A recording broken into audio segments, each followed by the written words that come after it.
This last weekend, Kara and I had the opportunity to go down to Grand Island to get a new refrigerator. We hadn't done that for quite a while. We purchased our refrigerator along with our house about 5 years ago. And in Minnesota, where we lived for 9 years, we brought our refrigerator from Council Bluffs with us.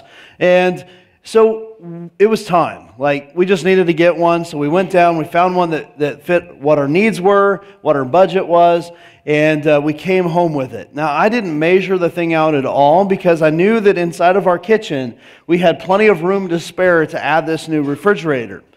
And so we get it home, we unload it from the truck, put it in the garage, and then one of the kids says, "So did you happen to measure the doorway to see if it fits in the house?" I did not, but I did right after that. And so I measure the door frame going into the kitchen. I measure the door frame going into the living room. I measure the door frame, going in through the back deck. None of them. And so I've done this enough that it's like, okay, so if I just take off the handles, I can get it in the house. This will be all right. So I measured out, sure enough. Yep, take the handles off through the front door into the living room. There we are. Get through the living room into the dining room, and in my house it takes a right-hand turn. And as I'm looking from the dining room to the kitchen, I see a very narrow doorway. And I'm thinking, this is just not going to work. And so I go, oh yeah, I'll just take the doors off. I can do this. So I push it back out into the living room, get a stool, climb up on top, undo the screws on top, and all of the things that are holding it together. And then inside I'm taking off the wiring harnesses that are running for the electricity. And then at the bottom I've got to unhook the water hoses. Never done that before. Had to Google it. Like, how do I take this apart? Did it. Got it off. The hinges are still sticking out. And I'm like, this isn't going to work either. So I take the hinges off the bottom. And by the time I've got this new refrigerator disassembled, it will now fit into the kitchen, where I'm greeted once again by the put it all back together again. Now, I don't know how you guys do with these kind of things, but this is not a moment in which I shine. You see that I have certain expectations about the way that things should go, and when it doesn't happen the way that I plan, I tend to get a little agitated. And the people that come alongside to try to help me with that process usually get the brunt of that agitation. And my wife will usually say something to the effect of, "Kids, let's give Dad some space." And that's usually a good thing.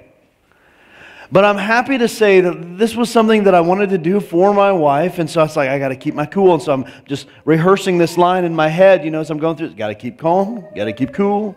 And I'm not going to say that it was perfect, because inside there was some rage, some tension building. But this refrigerator was not going to beat me this day, and it did not. But that's not always the case, and I wonder if not today, if some other people maybe don't wrestle with anger as well. Is that something that's maybe been an issue for you in your life? And if you're thinking not, let me present to you a couple of scenarios. You are in your car, driving down the road. Hold on. Hit the pause button. This is in a larger area with a lot more people. You don't know the roads that well and how you're getting to where you're going, so you're tense a little bit. And some guy pulls right in front of you. "Oh, you flipping moron, what are you doing? Who taught you how to drive anyway?" Nobody? Yeah, right.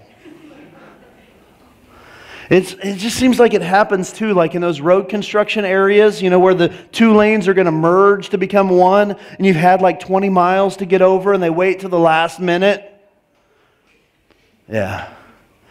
Or you're in a rush, and so you're going to the grocery store, and you're just going to grab a couple of items, some bread and some milk, because that's what we always run out of. And so we get the bread and the milk, and we go to the front, we spot the express lane, 20 items or less. That's the winner. So you go get into that line, and you realize that the person in front of you doesn't know how to read, because their cart is full of items.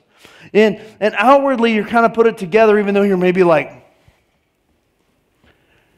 you're like, do you not know how to count? Like 1, 2, a gazillion? Like, hurry it up, buddy. Got places to be. Nobody? I mean, I know it's Mother's Day, but how many with little kids, like, you're talking and you're wondering what happened to their ability to hear? Or, you would think that they could pick up after themselves, especially by the time they're teenagers. But it just doesn't happen. You take them to bed. They come back out of the bed. You take them to bed. I need something to drink. I gotta go potty. Maybe it's your spouse. They don't listen, they don't pick up after themselves, and you can't keep them in bed or you can't get them out, whichever the case might be. Or maybe they come home with this new item and they're like, oh, this is so cool, you gotta check this out. And you're like, no, it's not. That's an overdraft right there, buddy. Thank you. Anybody ever deal with anger? Okay, so on the way in, you were given a rock. Now, if you could take out your rock for a moment. If you didn't get one, we've got some more available. And so we're going to do a little exercise here with this rock. So we're going to personify it if we can. Okay, so now I want you to think about that anger, because my guess is you were thinking about a particular person maybe that really just kind of gets your goat. And I want you to name your rock. I want you to name it after that person that comes to mind. That person that just ticks you off, the person that you can't stand, the person who abused you or who irritated you beyond belief, has a personality that just clashes with you. That's the rock, okay? Let's just say, for instance, my name of my rock is Bob. So this is Bob Rock. Not to be confused with Bob Ross, different dude, right? So Bob Rock has just ticked me off. And so all of that anger, we're just putting it on that rock. Now, we're going to hit the timeout button again, and I want you to take this rock and put it in your pocket. Put it someplace where you can't piddle with it, right? And we'll come back to that. So we are in this series about the Sermon on the Mount, Matthew chapters 5 through 7, and Jesus is constantly raising the bar. He's challenging us to a higher level of commitment. And in doing so, we realize that the main reason is that everything points to Jesus. And he says so in Matthew chapter 5, that all of the Old Testament prophecies and all of the law, they point to him. He is the fulfillment of that. And then for you and I, when we accept the grace of Jesus Christ, we allow him to make us new again as we live our life. Everything about us, the salt of the earth, the light of the world, points back to Jesus. At least it's supposed to. But, sometimes we confess to Jesus, we give our burdens to Jesus, but we leave unchanged, and when we're not different, it's pretty hard to make a difference.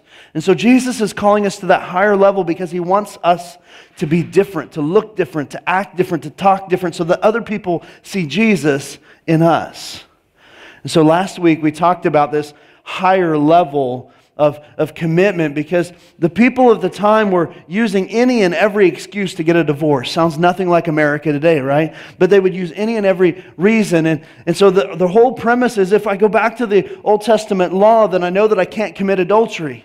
I can't covet my neighbor's wife, and so I'll just get a divorce, and then I'll go chase the person that I'm infatuated with, because then it's okay. And Jesus said, no, it's not. Because if you even look at a woman lustfully, if you look at anyone lustfully, like you're meditating about the things that you could do or the things that you could see, then you've already committed adultery in your heart. Okay, so he raised the bar, called us to a higher standard, and in the same moment leveled the playing field. Because we instead of pointing the finger at all these people who do all this stuff, now we have to look at ourselves and go, uh-oh, I've got issues too. So the only hope is Jesus. And I think that's the way he wants us to remember it. And so this week we take a look at anger, because he throws down this idea of murder. And probably in the same breath, you and I are like, dude, I've got some issues, but I would never kill anybody. Those people are messed up, man. I would not do that. And let's look at the words of Jesus here in Matthew chapter 5, page 810 in the Bibles we provide. You have heard that it was said to those of old, you shall not murder, and whoever murders will be liable to judgment. But I say to you that anyone who is angry with his brother will be liable to judgment. Whoever insults his brother will be liable to the council, and whoever says, you fool, will be liable to the fire of hell. Now, I know that when Jesus is writing this and he says brother, he's kind of talking about anybody we come into contact with. But let's just for a moment take this to our own families. I have a couple brothers that I was raised with, and I happen to know that I thought some things that were not very healthy, and I probably said some things and did some things that took it to another level. Right? And so just in my own family, I have issues. Things that we would say I hate you. I wish you'd have never been born. It'd be better off if you were never created. And in those statements, right? You moron. Who taught you how to drive? You idiot. Can't you count to 20? In those things, we have actually taken somebody who was created in the image of God and we've removed their humanity. And Jesus says that's the same as murder. And now the bar has been raised and the playing field has been leveled. And now we can't come in with this self-righteous attitude that I'm better than so-and-so because Jesus is calling me on the carpet. And he realizes that my inward attitudes actually control my outward actions.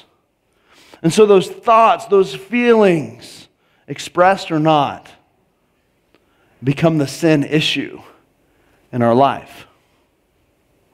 And so there's a lot of things that really kind of play into this, and I think that some of us would be able to say that I've seen those people, they're just angry all the time. You can just tell, everything ticks them off. And I would say, no, anger exists when it's external and when it's internal. Case in point, I'm going to take you on a little bit of a history lesson because I haven't seen too many of these in recent years. But you know what a teapot is? It's a container you put on the stove, you fill it with water, and whenever it boils, it whistles. And some people are kind of like that. When somebody lights a fire under their butt, everybody knows. And some people are more like a pressure cooker. And if you don't know what that is, think Instapot. Okay?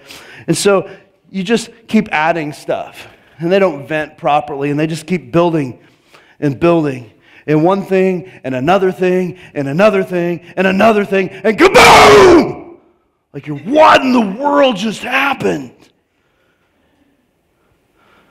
I'm guessing we got some Instapots in the room.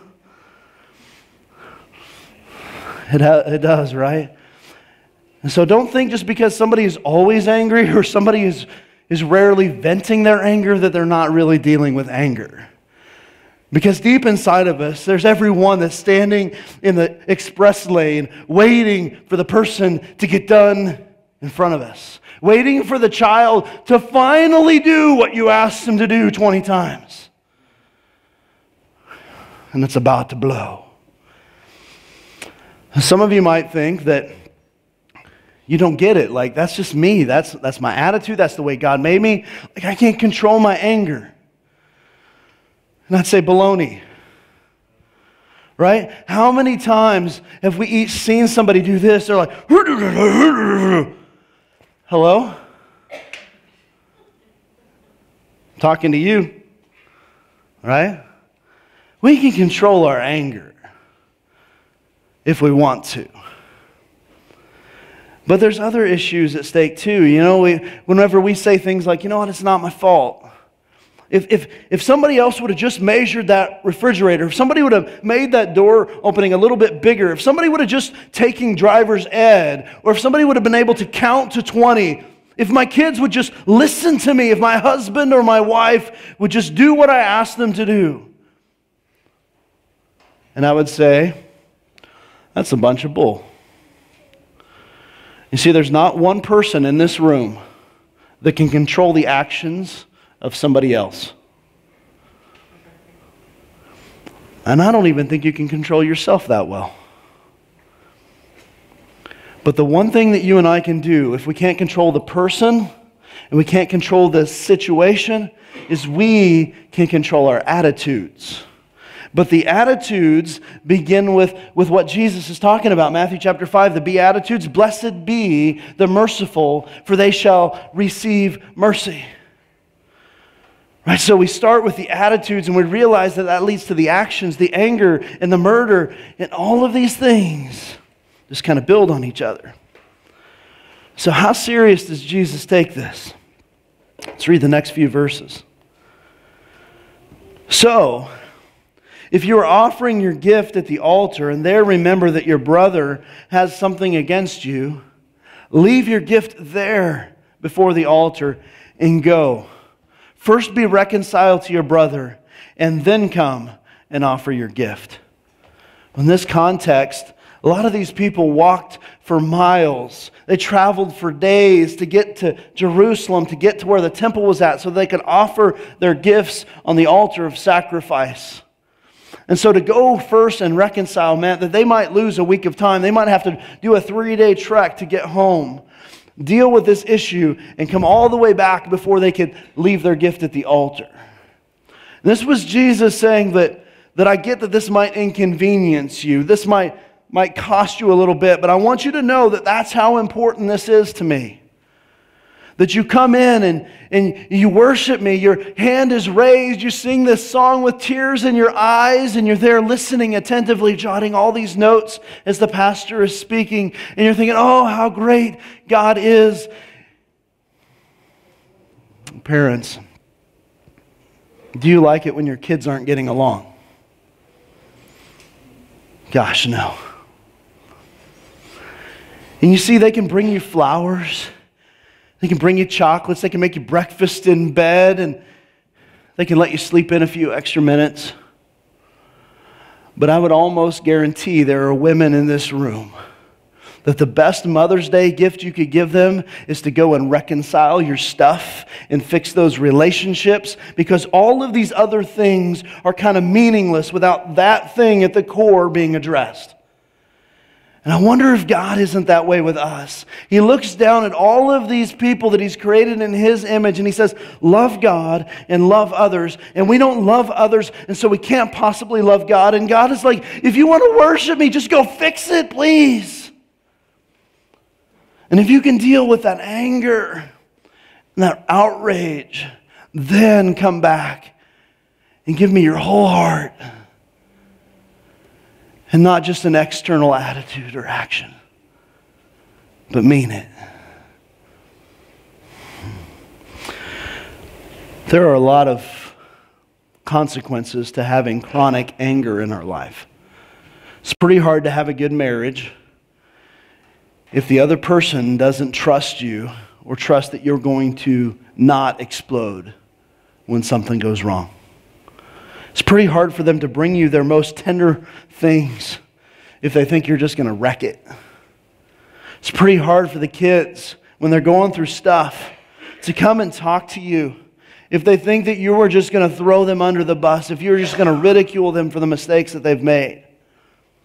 It's pretty hard to have good work relationships when the people in your line, in your booth, can't stand you.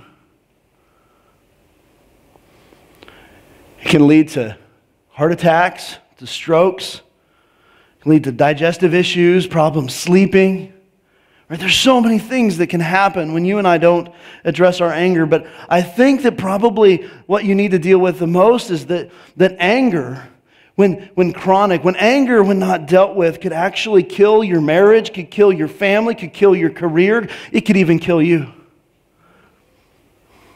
And I believe that Jesus wanted us to take this serious for so many reasons.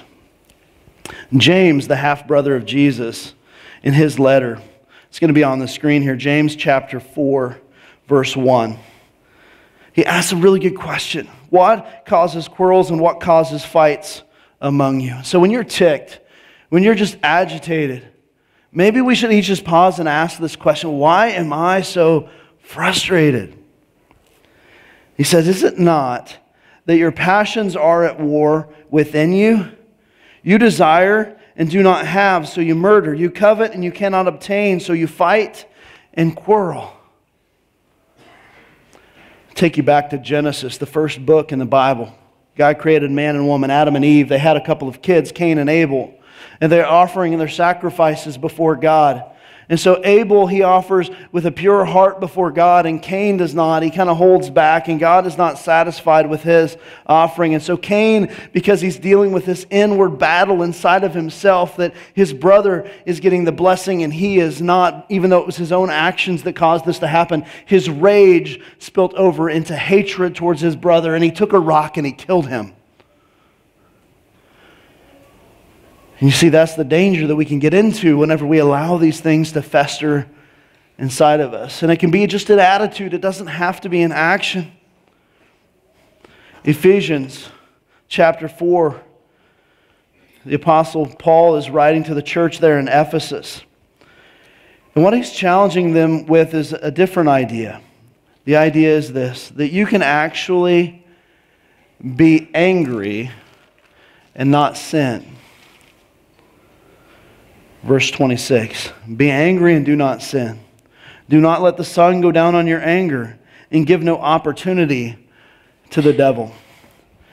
You see, these kind of things that are around that just agitate us, are they righteous or are they unrighteous? Is this selfish? Is this about me? Is this about my convenience? Is this about my expectations? Does this have some sort of benefit for me? Or is this actually about somebody else and actually caring for other people? Am I emptying people of their value, dehumanizing them? Or am I actually bolstering their value by coming to their aid? Do I see some sort of thing, injustice, that's calling me to this? Jesus is a good example.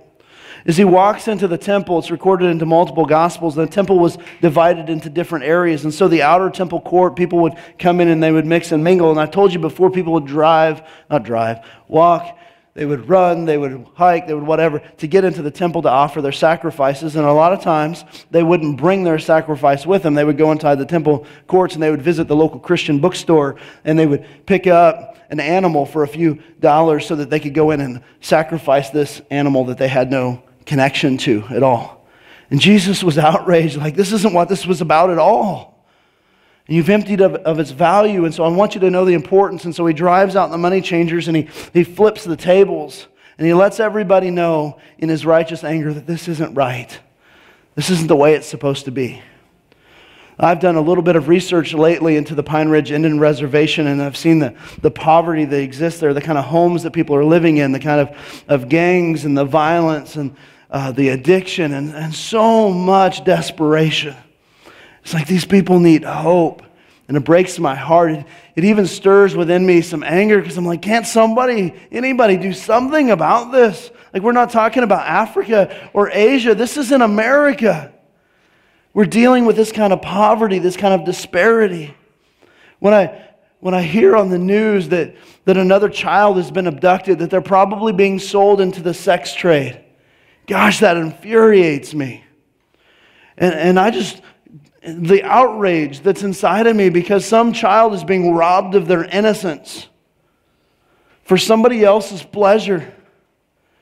And that's just not right. And so sometimes these righteous angers actually stir within us a compulsion to do something about it. And that's a good thing. But we have to separate the emotion from it. Because there's a big difference between reacting to something because we come at it full bore, all emotion, all in, lead, follow, get out of the way, and I'm coming through.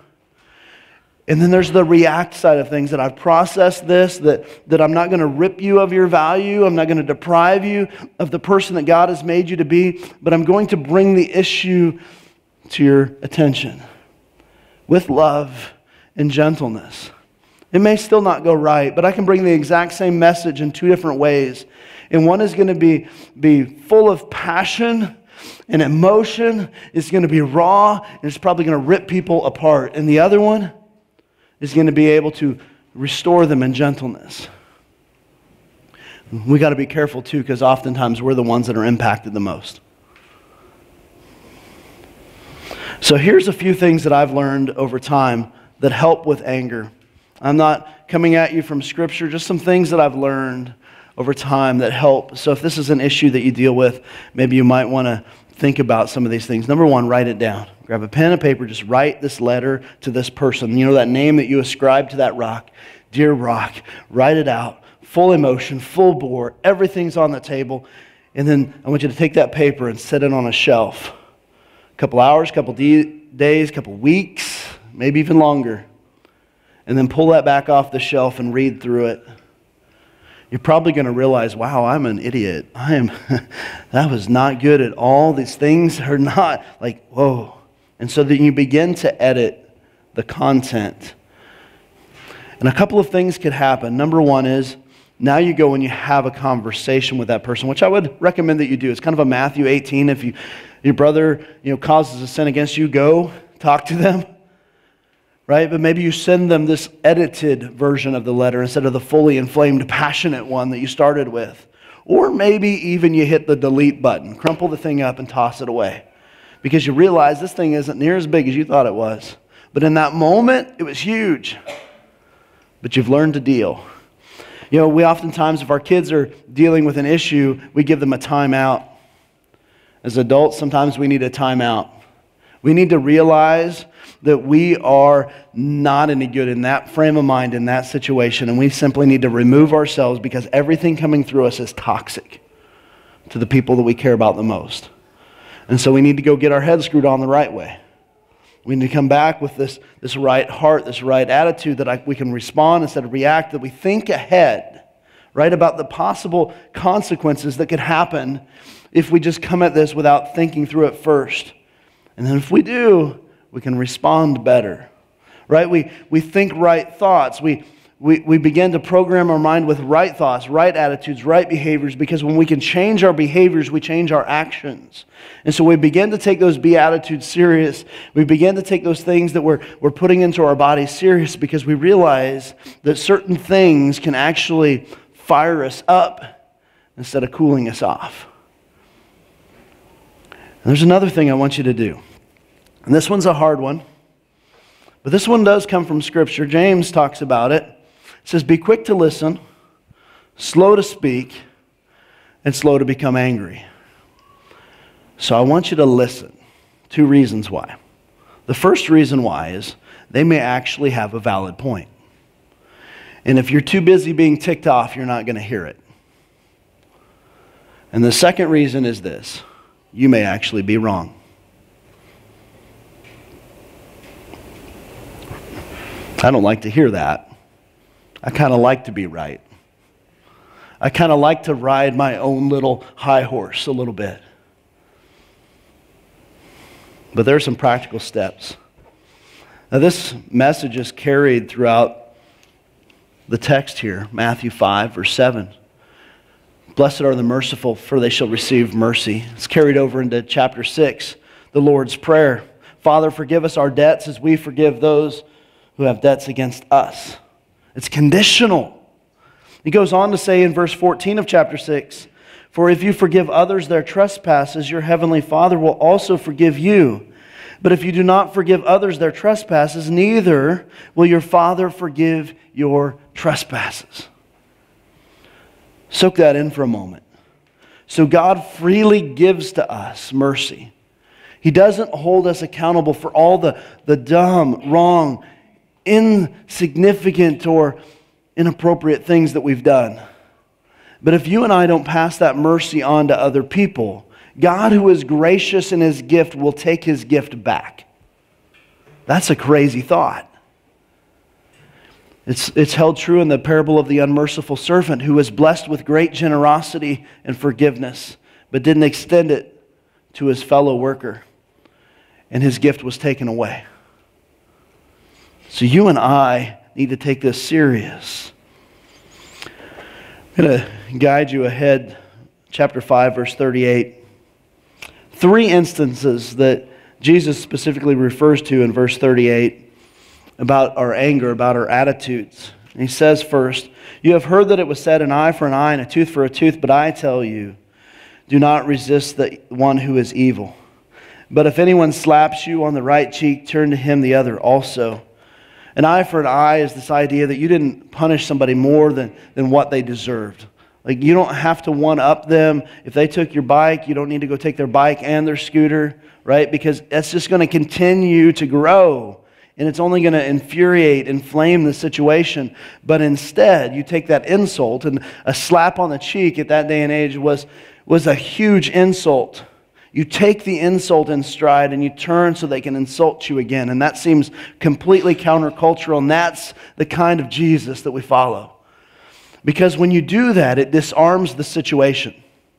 I know, because I have a tendency to like to pick, right? And I know that if somebody else, they don't get a little fired up when I'm picking on them, then it kind of takes the fun away.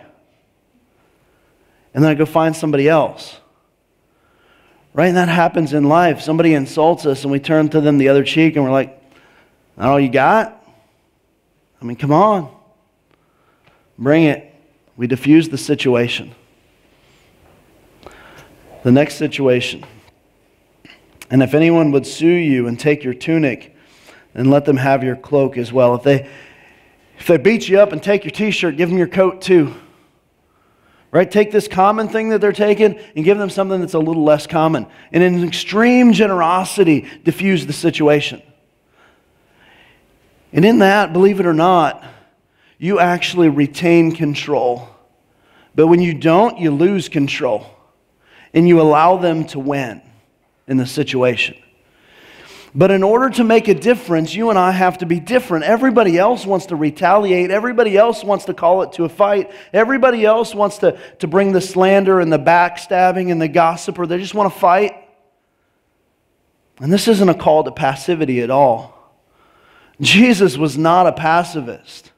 He went and he fought for other people. He laid down his life. But he's calling us not to inaction, but a different kind of action. Instead of not doing anything, we respond with generosity, with humility, with love. And eventually people go, "Wow, you're kind of weird." And that's not a bad thing. Because oftentimes when people call you out for being weird, they kind of want to know what's different about you. And we're the salt of the earth, the light of the world, and everything about us points to Jesus. The third one. "And if anyone forces you to go 1 mile, go with them 2 miles. Give to the one who begs from you, and do not refuse the one who borrows from you."